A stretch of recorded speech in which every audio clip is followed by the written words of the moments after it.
Good morning, Dr. Haycox. Today we're going to be interviewing you on information and general knowledge about ocean deoxygenation. And so our first question is, have you heard about ocean deoxygenation before, and what comes to mind when you hear the term?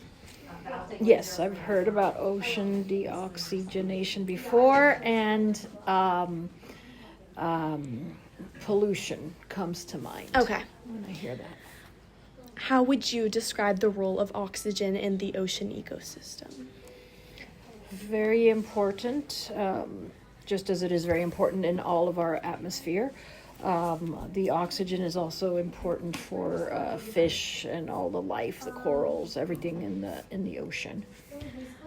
Why do you think maintaining oxygen levels in the ocean is important? Kind of the same answer that you just gave. But Yeah, but just making sure that the ocean life can thrive. Mm-hmm. Did you know that ocean deoxygenation refers to the loss of oxygen in seawater, often caused by climate change and nutrient pollution? And how do you think these factors contribute to the problem? So I knew certainly about the pollution, the climate change. I guess I hadn't thought that through, but yeah, these are very big problems. We need our oceans to be healthy. We need our sea life to be healthy. Researchers have found that warmer waters hold less oxygen. How do you think that rising global temperatures impact the marine life? I know they're very bad. I know like the coral reefs are dying because of the temperature differences, and fish are having to go deeper than they originally would have just to try and cool off and have the oxygen they need. Mm-hmm. Okay. How do you think ocean deoxygenation affects fish populations and the fishing industry as a whole?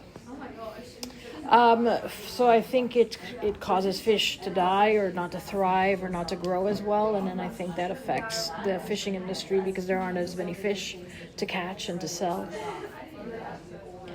Can you think of any strategies or policies that might reduce the causes of deoxygenation?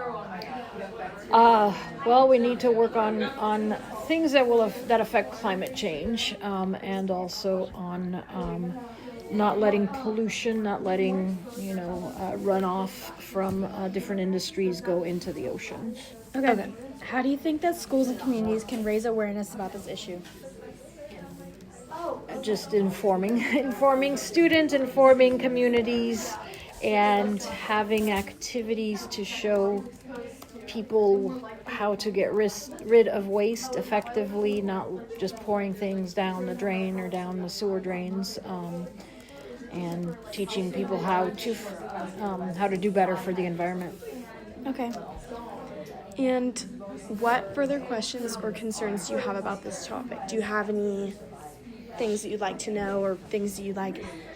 Yeah, well, I'd love to know more about the history, because I know this has been a problem for a while. Are we doing better, or have things gotten worse, or are we just the same as we've been?